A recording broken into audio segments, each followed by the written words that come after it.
I hate monthly planning, and to be honest, weekly planning isn't much better, so I am scrapping the lot and building my planning system from the ground up. This whole planning system change process was brought about by doing a time tracking experiment where I tracked my time in 15-minute increments over a 2-week period. The data I collected from that experiment not only showed me the breakdown of how I spent my time, but it also indicated that I'm not very good at predicting how much time things actually take. That, and also the systems I was using for planning, weren't as effective as possible. What followed was a whole lot of analysis and reflection to consider what I could do better. So what are my reasons for scrapping my existing system and moving to this new one?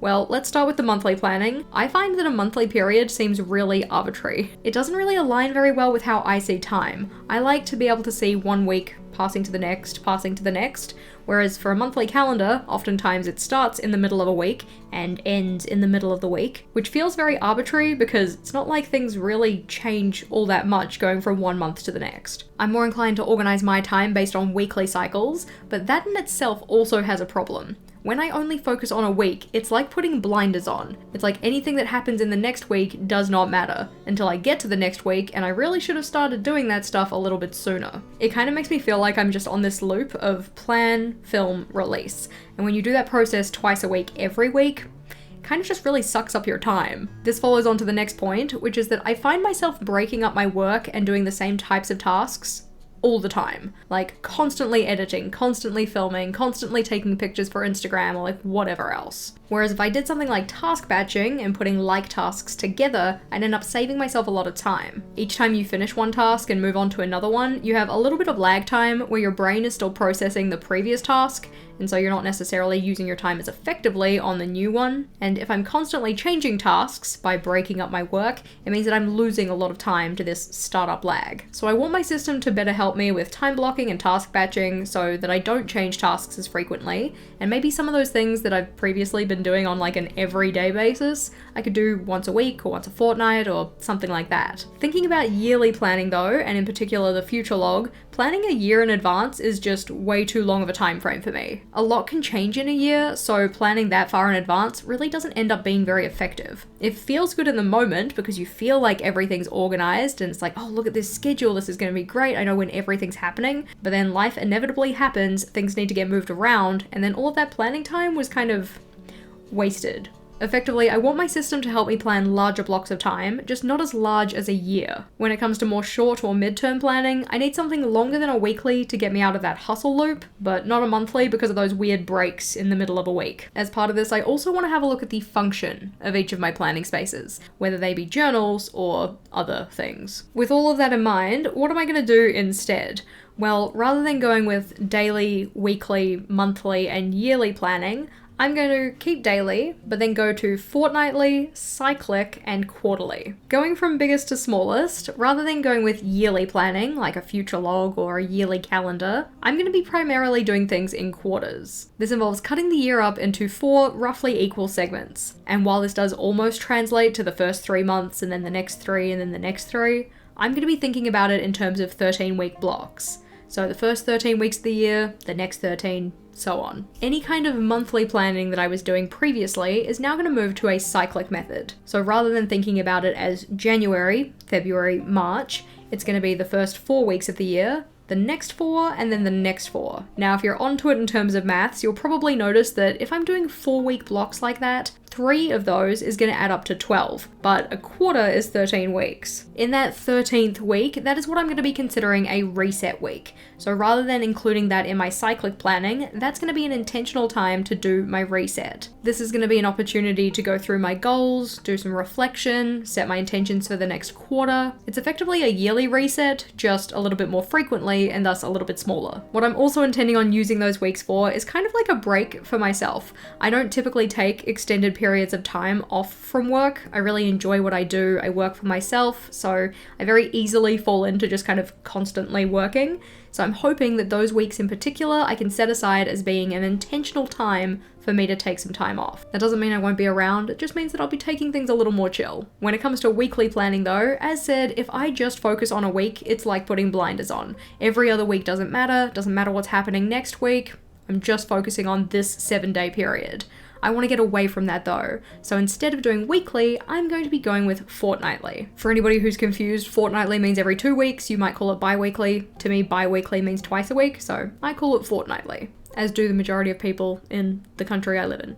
This does also mean that some of the processes that I currently do on a weekly basis are going to move to a fortnightly schedule as well. So they're just going to be done with a little bit more intentionality and a little bit bigger. For instance, my weekly reset is going to become a fortnightly reset, and the household meetings that Vogel and I do together are now going to move to a fortnightly schedule as well. We were kind of finding that we weren't doing them weekly anyway. We were kind of already doing them fortnightly, so it makes sense to just intentionally make the choice to say, yes, we're going to do it every 2 weeks. There are, of course, some things that will still happen weekly, like weekly laundry, weekly meal planning, all of that kind of stuff, but the majority of things that I can move to a fortnightly schedule, for instance, content creation, I'm hoping, that's going to be really helpful. The daily stuff is pretty much staying the same as to what I've been doing for the past 2 months, so breaking my day into 5 rough time blocks and using those to schedule different types of work. This is effectively my time blocking, so thinking about roughly 2-hour periods, what am I going to do in each of those 2-hour periods across the day? Sometimes I'll use multiple blocks for the same type of task, so for instance maybe 2 or even 3 blocks if I'm filming a longer video, and then when I'm editing it, maybe 3 to 4 blocks, but it helps me find a rough estimate of the amount of time things actually take me. If I schedule myself for 2 blocks to do editing and it actually ends up taking 3, then I know next time I do that kind of video, I should probably put in 3 for my schedule. As part of changing up my planning style though, I also need to think about my planning systems, so journals and other tools, and specifically, what am I using those things for? I don't like double ups when it comes to recording information. Often it ends up being redundant, it takes more time, and also I'm not necessarily super consistent with recording it in the multiple places anyway, which means I might update it in one place and not the other, and then things get lost and yada yada. Just need to make it simple. One piece of information goes in one place. Yeah. When it comes to the daily, fortnightly, cyclic, and quarterly planning, that primarily goes in this guy. This is what I call my everyday journal. It holds things like task lists, action plans, my schedule in terms of when things are happening, and this is very much a journal that I use every single day. To accompany that one in terms of event planning in particular, I like to use Outlook as my digital calendar. This is effectively the replacement for the future log for me, so it's a place where I can capture any of those very far in the distance events, but I'm actually planning on capturing all of my events in there regardless of when they're happening. If I have everything in there in terms of events, I can rely on it to have the information I need. While yearly planning isn't something I'm going to be doing a lot of, I do have a journal that is for yearly stuff. And this guy's my yearly collections journal, but it's mainly for memory keeping and fun things. This holds things like my 24/24s in 2024, my 101 things list, my future me problems, savings information, home projects, effectively any collection that has a lifetime of a year and I don't want to have to transfer when I make a new everyday journal, because this one is very much only going to last me 6 months max. While my everyday journal I use every day, this one gets checked in with roughly once a week. A new addition to my lineup is a goals journal, and this one, funnily enough, is for all things related to goals.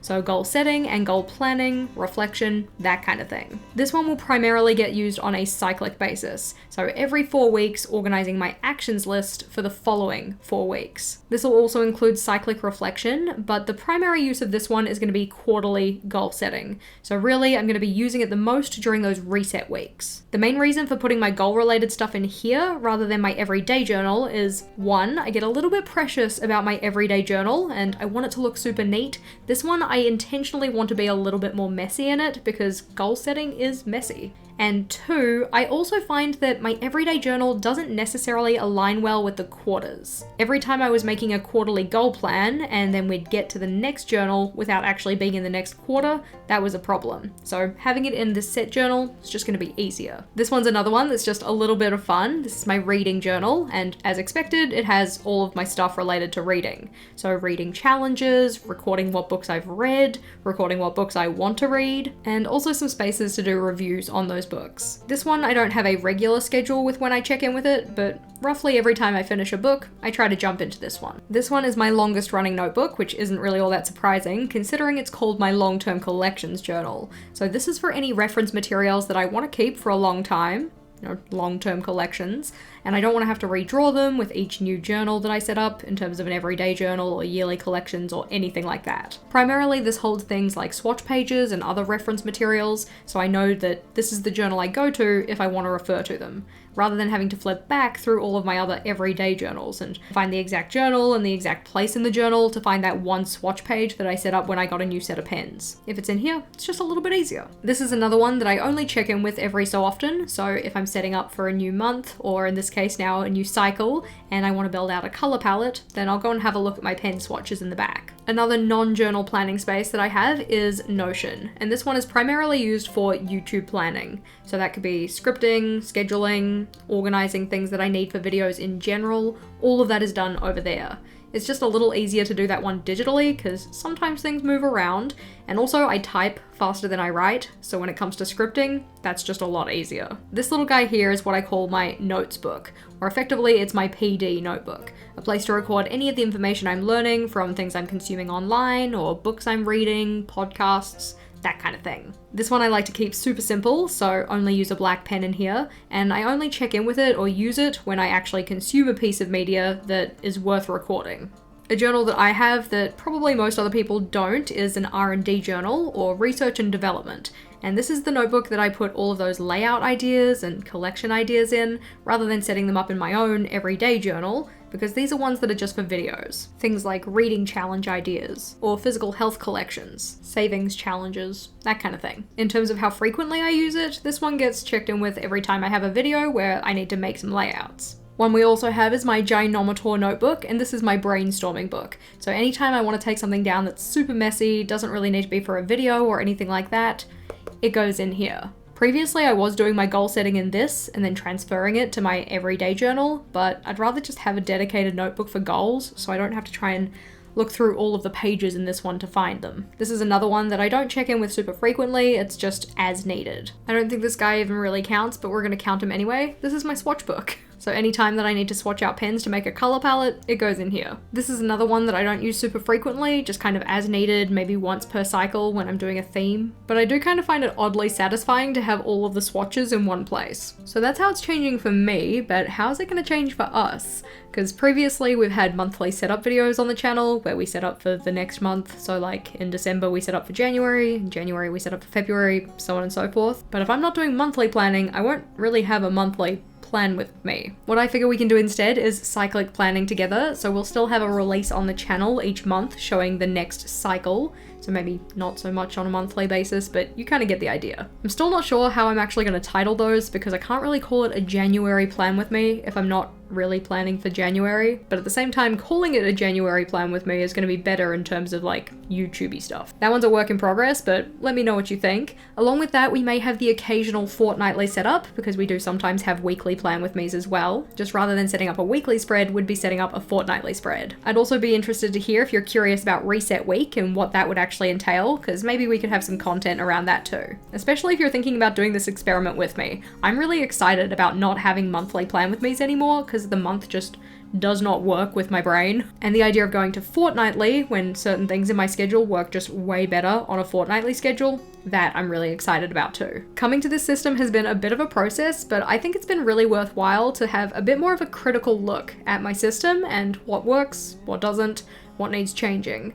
We have previous videos on the channel related to the process I've taken, in particular starting with my time tracking experiment, which was really eye-opening and totally worth doing yourself. All of those videos are housed in this playlist here though, so click or tap on that one and I'll see you over there.